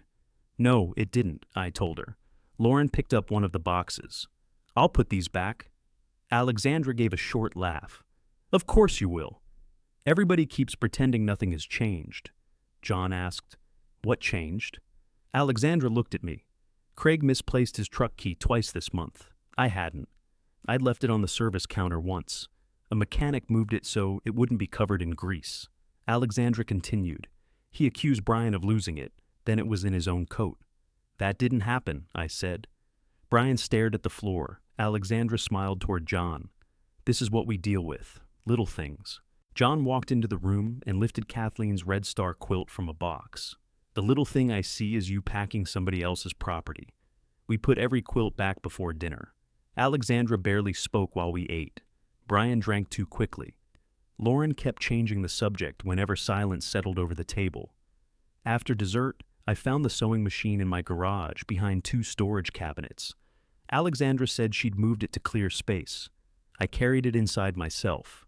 The court-ordered evaluator met with me in January. She was selected from a court list and had no connection to Robin or Dr. Khan. She interviewed me at her office, visited my house, and reviewed financial records. She also interviewed Brian, Lauren, Alexandra, and John separately. Her report arrived in February. She found me competent. She wrote that I understood my finances, maintained a safe home, managed medication correctly, and demonstrated sound judgment. She questioned the reliability of Kurt's assessment because he lacked clinical credentials and had been retained by the person seeking guardianship. Alexandra didn't withdraw the petition. Instead, she pushed Brian to file a supporting statement. He came to my office at the yard before submitting it. "I want you to read this first." He handed me 2 pages. The statement said he worried about my memory and my ability to handle complex business decisions. It mentioned the missing truck key and my reaction to the mail forwarding. "You know the key story isn't true," I said. "It says I worry about things being misplaced. It says I blamed you. You were upset. Because my mail was redirected." He sat across from me. "Alexandra says the court needs family input. The court has 2 medical evaluations. She says they only saw you on good days." I put the statement down. "Do I have bad days? Everybody does. Do I forget where I am? No. Do I forget who you are? No. Have I missed payroll? No. Have I made a bad equipment purchase?" He looked at the wall. "Not lately." "Then what are you worried about?" He picked up the statement. "If I don't file it, she says it looks like we aren't united." "This isn't a Christmas card, Brian." "I know." "Do you believe I'm incapacitated?" He didn't answer. I pushed the pages toward him. "If you sign it, sign what you believe. Don't sign her fear in your name." He left with the statement. He filed it 3 days later. The wording had changed slightly, but the key story remained. In April, Lauren called while I was closing the yard office. "I have something you need to see." "What?" "Not over the phone." She drove from Bozeman that evening. She arrived carrying a large mailing envelope and her laptop. The envelope had originally been sent to Alexandra at an old brokerage office. A forwarding label sent it to Brian and Alexandra's house. Another correction label mistakenly sent it to Lauren's address. The outer envelope was addressed to Lauren because Alexandra's brokerage compliance assistant had reused the wrong shipping record. Lauren had opened it without concern. Inside was a file packet bearing Alexandra's name. "I called the brokerage," Lauren said. "They told me to destroy it. Then I saw your name." We sat at the kitchen table. The first document was an invoice from Canon Senior Transitions, $4,800, billed to Alexandra personally. The description read, "Preparation of written cognitive decline findings, family consultation, and petition support." She told the court he was independent, Lauren said. I turned the page. Behind the invoice were printed text messages. They appeared to have been included in the brokerage packet because Alexandra had used her work phone for communication. One message was from Alexandra to Kurt. "Craig presents well. Focus on resistance, clutter, and financial confusion." Kurt replied that he couldn't make a medical diagnosis. Alexandra answered, "I don't need a diagnosis. Make it sound worse than it is. The attorney can handle the rest." I read that sentence again. Lauren opened her laptop. There's more. The compliance packet contained a transaction file for the acreage beneath Steel Diesel and Equipment. A regional developer named Stephen Barber had submitted an offer through one of Alexandra's brokerage contacts, $1,100,000. The offer required control of the full frontage parcel. It also required a quick closing and vacant possession after a short equipment removal period. Alexandra had listed herself as broker of record. Her projected commission appeared at the bottom. I stared at the amount, then at the property description. "She can't list my land." "She didn't list it publicly," Lauren said. "This is an off-market purchase offer. I never authorized her to represent me." "I know." A note in the file said, "Ownership approval expected through pending family control proceeding." That was the phrase they used, family control proceeding. The wire request matched the proposed deposit in the developer's transaction schedule. It had not been an unrelated closing error. Somebody had tried to move yard money into the very deal that would sell the yard. Lauren sat beside me, silent. I opened the email chain attached to the offer. Alexandra told the brokerage contact that the current owner was elderly and resistant, but legal authority was expected soon. She promised that Brian would cooperate once family control was established. Brian's name appeared throughout the file. His signature appeared nowhere. I called Robin. He answered at home. I read him the invoice description, the coaching text, and the transaction note. "Don't send anything electronically yet," he said. "Bring the originals tomorrow. Is this enough? For what? To show what she's doing." "Yes." I looked through the window toward Kathleen's dark rose garden. Until that night, I thought Alexandra wanted control because she believed control belonged to her. The truth was simpler. She wanted the commission. She wanted the sale. The guardianship was the quickest way to turn my refusal into her signature. The next morning, Lauren and I carried the envelope into Robin's office. He had us place it on an empty conference table. His assistant photographed the shipping labels, the envelope seams, and the order of every page inside. Robin asked Lauren to explain exactly how she received it. She did. "What time did you open it?" "About 5:30 yesterday." "Was anyone with you?" "No." "What did you do after seeing Craig's name?" "I stopped reading and called the brokerage." "Who did you speak with?" "A compliance assistant named Marcy." "What did she tell you?" "That the packet had been sent using an outdated address record. She asked me to destroy it." "Did you?" "No." "Did you remove or add anything?" "No." "Did you photograph it?" "Only the shipping label." "Did you send those photographs to anyone?" "To Dad." Robin looked at me. "I saved the message," I said. He had Lauren sign a statement describing the sequence. Then he placed the original packet in a large evidence envelope and sealed it. "Is opening it a problem?" I asked. It was delivered to Lauren and addressed to her on the outside label. She didn't intercept it. The brokerage made the mistake. Can we use it? We don't rely on the mistake alone. Now that we know these records exist, I'll request them properly. He read the text thread and the transaction file. When he reached the line about making me sound worse, he removed his glasses and cleaned them. "Does this prove she coached Cannon?" Lauren asked. "It gives us the exact records to demand from both parties. What if they delete them? I'm sending preservation notices today." He explained that a preservation notice required them to keep the relevant messages, emails, invoices, and transaction records. If they destroyed anything after receiving it, they would create a larger problem for themselves. Robin's assistant made working copies. Lauren and I kept none. That bothered me. "I want something at home," I said. "You'll have authenticated copies soon. I saw what happened to my mail, and I'm not putting the originals back into it." He locked the envelope in a fireproof cabinet. Then he called Paulette. She arrived from Bozeman after lunch. Robin had already pulled my trust from his records and placed it on the table. Paulette read the petition, Cannon's invoice, and the copied messages. She asked only a few questions. "Who paid the court filing fee?"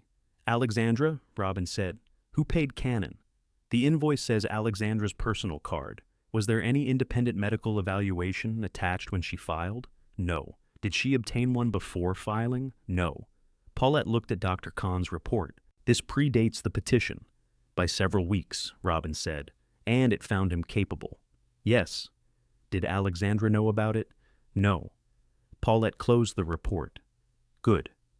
Lauren asked, "Why is that good?" "Because she can't claim she relied on Dr. Kahn." Robin turned the trust to a marked section. He had shown it to me when I signed, but I hadn't understood how directly it could apply until then. The section concerned bad faith challenges to my capacity. It said any beneficiary who filed, financed, or knowingly supported a guardianship or incapacity proceeding against me without first obtaining an evaluation from an independent licensed medical professional would forfeit that person's beneficial interest. The same person would also be responsible for reasonable legal costs paid by the trust in responding to the proceeding. Alexandra had been included as a contingent beneficiary. If Brian died before me, part of what would otherwise pass through his branch could have gone to her. Under the restated trust, that interest was subject to the protection clause. Lauren read the section twice. "You added this before she filed?" "Yes." "Because you knew she would?" "No." Robin recommended it. Robin said, "It's standard drafting for a client facing family pressure. It wasn't written as a trap for Alexandra. It applies to any beneficiary who takes the stated action." "What about Brian?" she asked. Robin looked at the petition.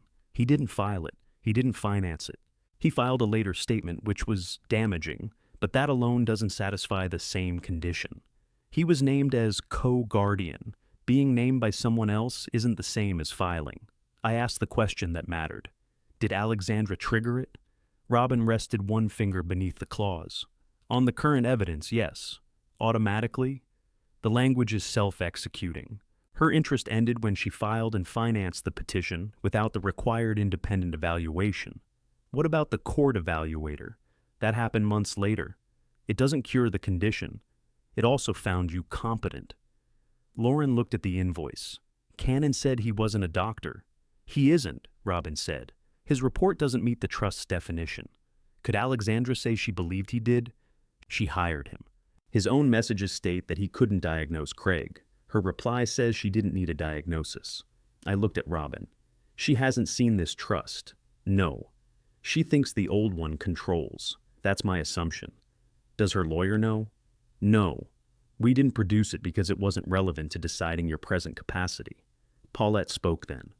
It becomes relevant when the trust administers the consequence. Lauren leaned back. So Dad already owns everything, and Alexandra has already lost the only interest she had. In simple terms, Robin said, yes. And she has to repay the legal costs. The trust can demand reimbursement under the clause. I asked how much those costs were. Robin gave me the current total. It was large enough to matter and still increasing. I thought about the $4,800 payment to Kurt. Alexandra had spent her own money to create the report that triggered the very provision she didn't know existed. Robin closed the trust. We don't use this yet? Why not? Lauren asked. Because the guardianship case still has to be resolved. We also need authenticated evidence. And Craig has decisions to make about the business. What decisions? I asked. The developer's offer. I'm not selling, I know. We need to formally establish that nobody else had authority to negotiate. He pulled the deed for the yard from another file.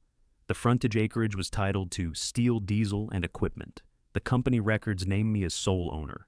Brian's operations position gave him no authority to sell land. Robin prepared a written ownership confirmation. It stated that no broker had been retained, no listing had been authorized, and no sale had been approved. I signed it. Paulette signed a separate acknowledgement that she had no present authority because I remained the acting trustee and had not been found incapacitated. The papers closed every route Alexandra might claim through the trust. Robin sent the preservation notices that afternoon.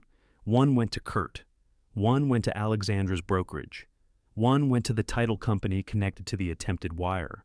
Another went to Stephen Barber's development company. We didn't accuse the developer of wrongdoing. We told the company that no one had authority to market or sell the yard. The response came through its lawyer 2 days later. Stephen Barber's company confirmed the offer. It had relied on Alexandra's representation that family authority was pending. The company had not received a signed acceptance from me. The offer remained open until a date in July. I told Robin, let it sit. You don't want to reject it now? I didn't receive it from them. Alexandra did. A formal rejection would clarify things. The ownership letter already did. Robin studied me. You want to see whether she keeps pushing? Yes. Lauren wasn't comfortable with that. We were sitting in my kitchen when she said, you have enough. End the guardianship and tell the brokerage. Robin contacted the brokerage. But Alexandra still thinks this can work. I know. That makes her dangerous. She can't move the land. She tried to move money. The credit union is secured. She can keep lying. She probably will. Lauren folded her arms. Why let her? Because Brian still believes this is about my safety. Her expression changed. You're worried he'll defend her. He filed a statement. After she pressured him, he still signed it. Lauren looked toward the sunroom. The quilts were back on the wall. I had installed proper brackets on the sewing machine table, though it had never been unstable. Alexandra's boxes were flattened in the garage.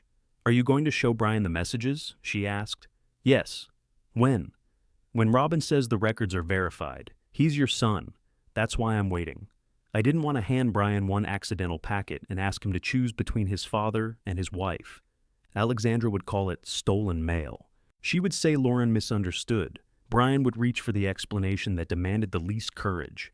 I wanted him to see records nobody could explain away.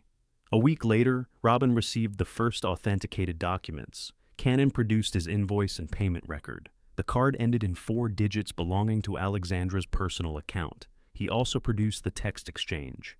The brokerage produced the offer file, Alexandra's broker designation, her projected commission, and her emails about expected family control. The title company confirmed the attempted wire corresponded to the deposit schedule for the yard transaction. Tina provided the blocked request and the copied signature. Everything matched the packet Lauren received. Robin arranged the documents in separate folders. This verifies the motive and the conduct, he said. Will it end the guardianship? It should. Should? Courts make decisions. Lawyers provide evidence. What about the trust? That decision belongs to the document. Paulette and I administer it. Does Alexandra get a warning? No warning is required. Can she withdraw the petition and avoid it? No. The condition occurred when she filed and funded it. I placed my hand on the trust. For months, Alexandra had treated my life as if it were waiting for her signature. She had mistaken access for ownership and concern for authority. The land was still mine. The house was still mine. The accounts were secured. The 2 medical evaluations were clean. The trust had been restated before her petition existed, and Robin's office held the dated original. That evening, I went home alone. I fed Kathleen's roses, checked the side lock, and stood in the sunroom beneath the blue and yellow quilt. Then, I poured 1 glass of bourbon. I carried it to the kitchen table and drank it slowly while the house settled around me. I didn't call Brian. I didn't call Alexandra. The next morning, I asked Robin to arrange a family disclosure meeting for July. He asked, who should attend? Brian, Alexandra, Lauren, and John. Paulette, have her available, but not in the room. What do you want the invitation to say? Routine update regarding my estate plan and the pending family matters. Robin looked at me for a moment. Alexandra may believe she requested this. She's been asking for a family meeting for months. So, we let her think you finally agreed. I nodded. Robin opened his calendar. Then we'll give her the meeting she expects. The invitation went out the next day. Alexandra called me before noon. I'm glad you finally agreed to sit down with everyone. It's overdue. We need a clear agenda. Robin has one. I'd like to add a few items. Send them to him. I think you and I should discuss them first. That's what the meeting is for. She paused. Is this a will reading? I'm still alive. You know what I mean. An estate review. Robin called it a disclosure meeting. Will he be explaining who takes control? He'll explain the documents. Her voice warmed. That's good. Uncertainty has been hard on everybody. I looked at the authenticated copies spread across my desk. I imagine it has. She asked whether Paulette would attend. I hadn't told her about Paulette, so the name meant nothing to her. Who's Paulette? Someone Robin works with. In what capacity? You can ask him in July. Alexandra went quiet again. Then she said, Brian should remain involved in the business. He is involved. I mean permanently. That isn't your decision. I'm trying to avoid surprises. So am I. She ended the call politely. 2 days later, Robin received her proposed agenda. She wanted the family to discuss my living arrangements, household property, financial oversight, the guardianship case, and the orderly transition of Steel Diesel. The sale of the yard wasn't mentioned. Robin forwarded the agenda to me. I called him. Accept every item. All of them? Yes. You understand she'll treat that as permission to present her plan. That's why I'm accepting. Robin was silent for a moment. I'll structure the meeting so everyone has time to speak. Give Alexandra all the time she wants. The week before the meeting, Brian came to the yard on a Sunday. We were closed. I was checking a rental excavator that had returned late Saturday. Brian found me wiping mud from a hydraulic connection. Alexandra says this meeting decides the future of the company. Robin will explain what it decides. Can you answer me without sending me to Robin? I can. Are you removing me from operations? Yes. No. His shoulders lowered. Then what's changing? You'll hear it at the meeting. He looked around the empty service bay. I've given most of my life to this place. I know. If the court appoints us temporarily, I'd keep the yard running exactly as it is. The court evaluator found me competent. Alexandra's lawyer says that isn't always final. Do you want it to be final? What? Do you want me found competent? He rubbed his jaw. Of course. Then why is the petition still active? She thinks withdrawing now would make everything look dishonest. I set down the rag. Was it honest? She was worried. That doesn't answer me. She saw things I didn't. What things? The mail. The house. You getting angry? Did you see cognitive decline? He looked through the open bay door toward the frontage road. No. Did you ever believe I couldn't run my affairs? I believed you needed help. That's different. I know. Did you tell Alexandra that? She doesn't hear it as different. I leaned against the workbench. What does she expect from the meeting? She thinks Robin will confirm the old plan. Which part? That I step in if you can't. And then? We'd work out what's best. For the yard? Yes. Does what's best include selling it? His eyes came back to mine. She mentioned an offer. When? A few weeks ago? What did she tell you? That a developer had expressed interest. She said it could fund your care and give both of us a clean start. Both of you? Me and her. Did she tell you the amount? No. Did she tell you she was the broker? He stared at me.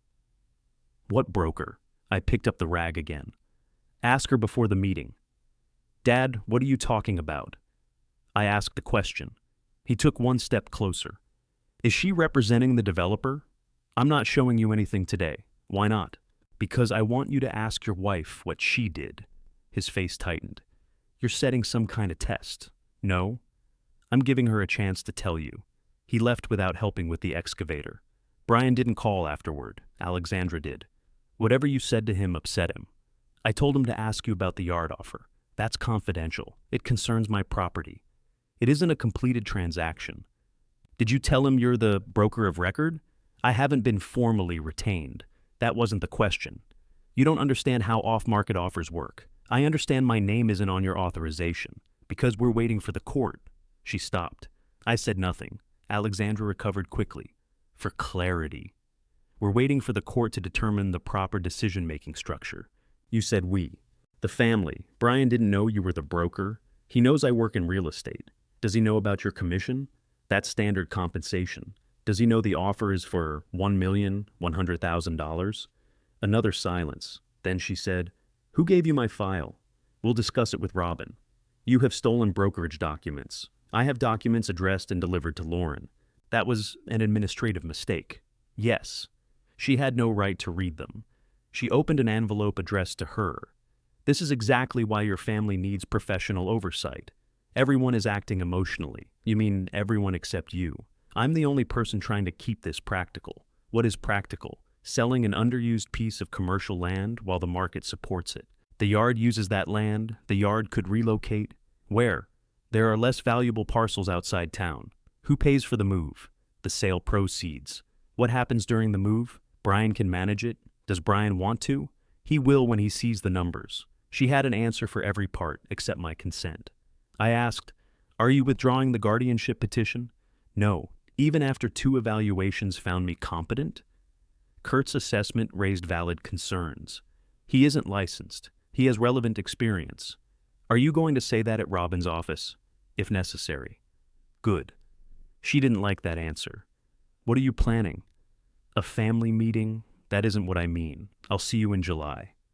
On the morning of the meeting, I arrived 20 minutes early. Robin had arranged the conference room with 6 chairs. My place was at one end, but I moved to the side of the table. I didn't want it to look like a board meeting. John arrived next. He wore a clean denim shirt Kathleen had given him years earlier. He sat nearest the door. You all right? He asked. Yes. Want me to say anything? Only if somebody asks you a question. That may be difficult. Try. Lauren came in carrying no bag and no notebook. She sat across from the chairs reserved for Brian and Alexandra. Brian arrived alone. He looked tired. Where is she? Lauren asked. Parking. He took the seat beside the empty chair and didn't look at me. Alexandra entered a minute later, carrying a leather folder and a larger binder. She wore a gray suit and closed the conference room door herself. She greeted Robin first. Thank you for organizing this. Robin said. Craig asked me to call the meeting. Her eyes shifted toward me. I thought this was based on my request. It addresses the matters you raised, Robin said. That satisfied her enough.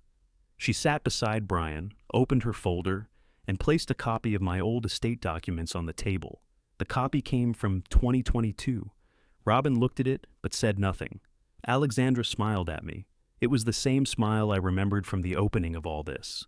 Calm, patient, and certain. Robin began with meeting rules. One person would speak at a time. He would read the controlling documents after the family discussion. Questions would wait until he finished each section. Alexandra raised her hand slightly. I'd like the record to reflect that we're here because Craig's future care and the company's continuity require immediate decisions. There is no official record, Robin said, but everyone heard you. She opened the larger binder. I prepared a transition outline. She handed copies around the table. Mine listed Alexandra as family financial coordinator. Brian was listed as business manager. Lauren was assigned health and transportation support. The house would be evaluated for sale after its contents were inventoried. The yard would be marketed through Alexandra's brokerage. I turned the page. The Stephen Barber offer appeared under recommended opportunities. Brian saw the amount and looked at Alexandra. 1.1 million? It's a strong offer, she said. You told me it was preliminary. It is. But we shouldn't lose it, Robin asked. Do you have authorization to present this offer on Craig's behalf? I expect authority through the pending proceeding. Today you have none. Today we're discussing family consent, I asked. Do you have Brian's consent? She turned toward him. We've discussed selling. Not this, Brian said. She lowered her voice. We discussed a clean start. You didn't tell me you were representing it. I represent the transaction. Do you earn the commission? That's how brokerage works. Brian looked at the projected figure. You left that part out. Alexandra closed her copy of the outline. This meeting can't become an argument about my compensation. The larger issue is that Craig needs oversight. She pointed to Kurt's assessment. I retained a professional. His findings support the petition. Craig has resisted every reasonable safeguard. He changed locks, restricted business access, and accused family members of theft. John asked, Did you redirect his mail? We've been through that. That isn't an answer, John said. Alexandra faced Robin. I'm prepared to continue the guardianship case. I'm also prepared to oversee the property sale once authority is granted. Waiting will only reduce the value of the offer, Robin asked. You're confirming that you filed and funded the petition? Yes. And that you retained Kurt Cannon? Yes. And that you intend to use the guardianship authority to complete the yard transaction? If the court agrees it's in Craig's best interest, yes. Did an independent licensed medical professional evaluate Craig before you filed? Kurt conducted an assessment. That wasn't my question. Alexandra's expression hardened. No. The court can appoint one, and it did. Thank you, Robin said. He placed my pour-over will in front of him. Alexandra touched Brian's wrist. This is finally going to settle everything.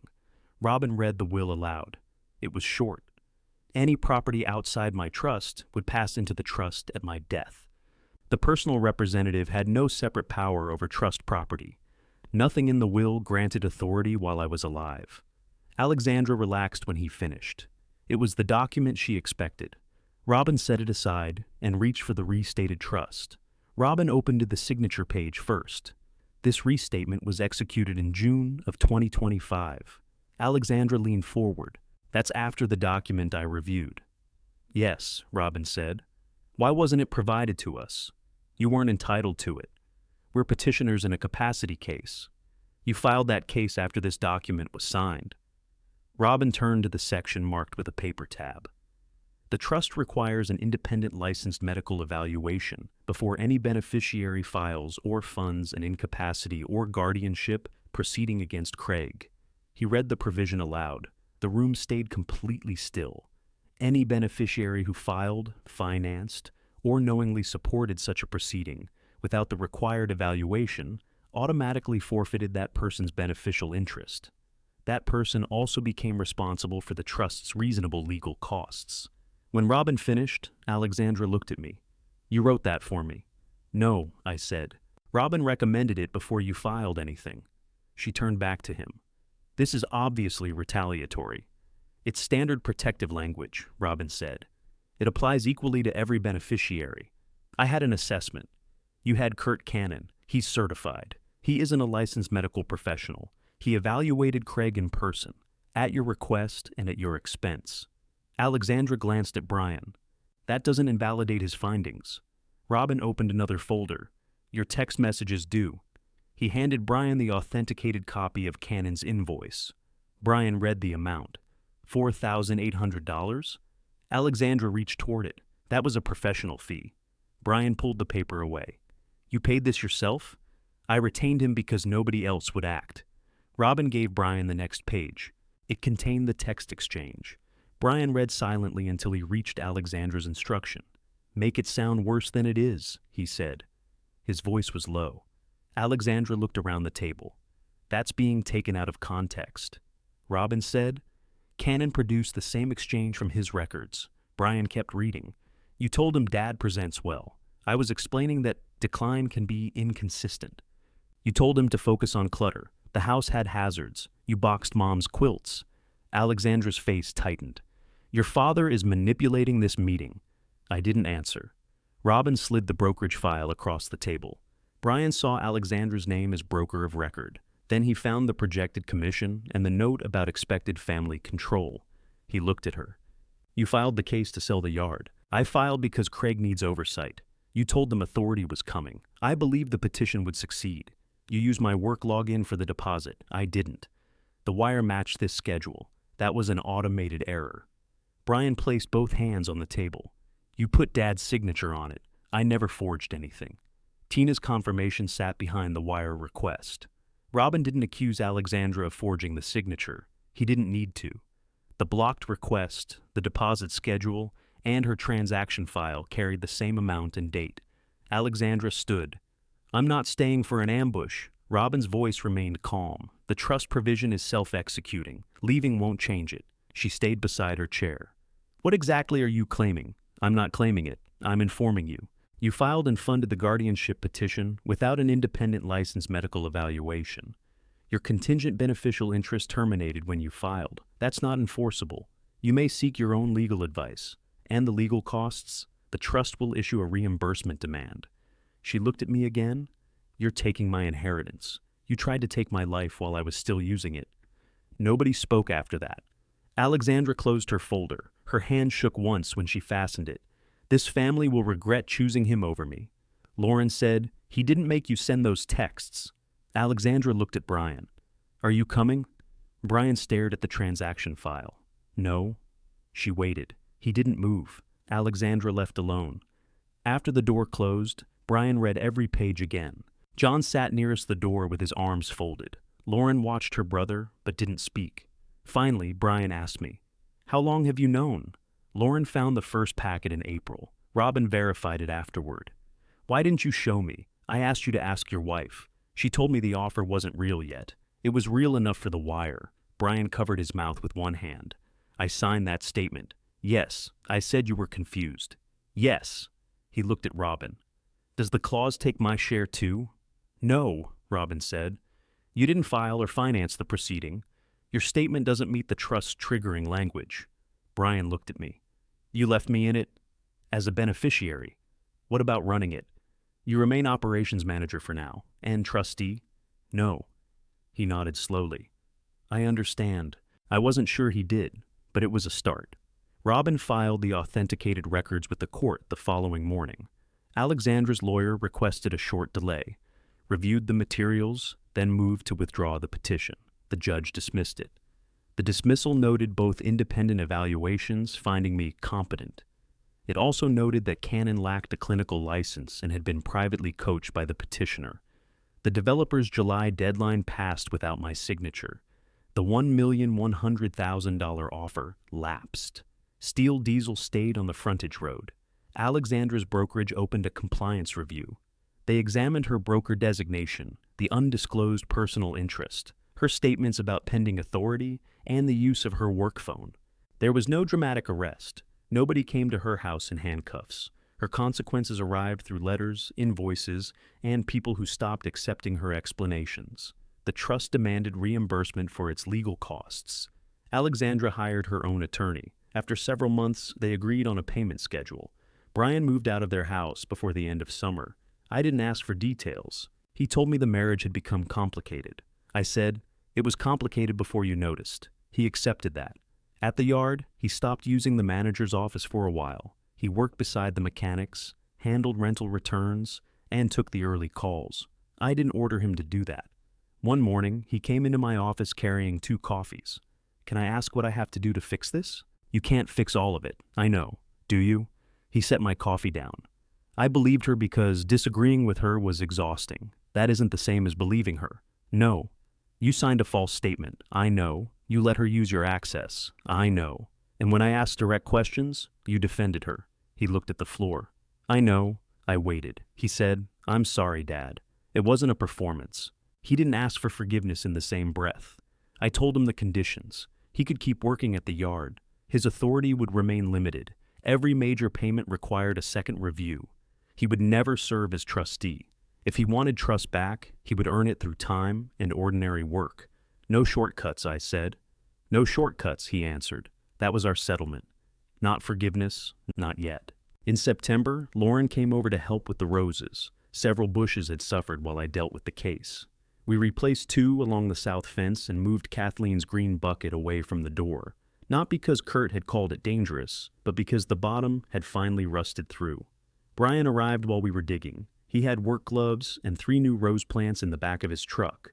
Lauren looked at me. I handed him a shovel. The 3 of us worked until the afternoon light reached the fence. Brian didn't talk much. He dug, mixed compost into the soil, and listened when Lauren corrected the depth.